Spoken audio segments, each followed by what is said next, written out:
టాలీవుడ్ అయినా బాలీవుడ్ అయినా సినీ ఇండస్ట్రీలో వారసత్వ బలం ఎంతో అవసరం. అది ఎంత ఉంటే ఇండస్ట్రీలో దూసుకుపోవడం అంత ఈజీ అవుతుందని చెప్పడంలో సందేహం లేదు.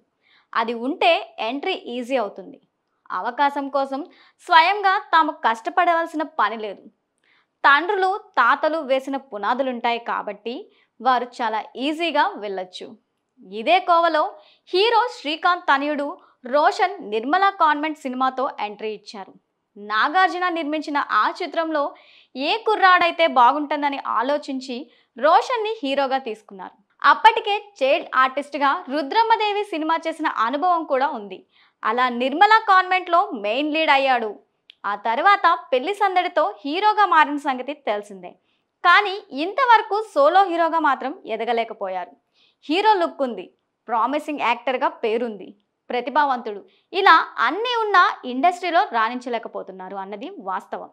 ప్రస్తుతం మోహన్ లాల్ నటిస్తున్న పాన్ ఇండియా చిత్రం వృషభాలో నటిస్తున్నారు. అలాగే ఛాంపియన్ అనే మరో సినిమాలో కూడా చేస్తున్నారు. కానీ సోలోగా అవకాశాలు మాత్రం సాధించలేకపోతున్నారు. దాదాపు ఇలాంటి పరిస్థితుల్లోనే ఉన్నారు రోషన్ కనకాల కూడా. రాజీవ్ కనకాల సుమాల తనయుడిగా రోషన్ డిఓ ఐడెంటిటీ ఉంది.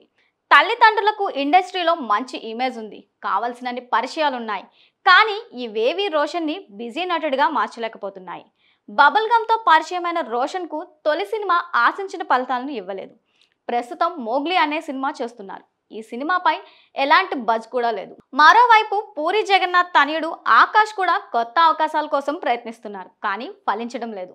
ఫోర్ బజార్ తర్వాత పూర్తిగా ఖాళీ అయిపోయారు. 3 ఏళ్లుగా అవకాశాల కోసం ప్రయత్నిస్తూనే ఉన్నారు. కానీ రావడం లేదు.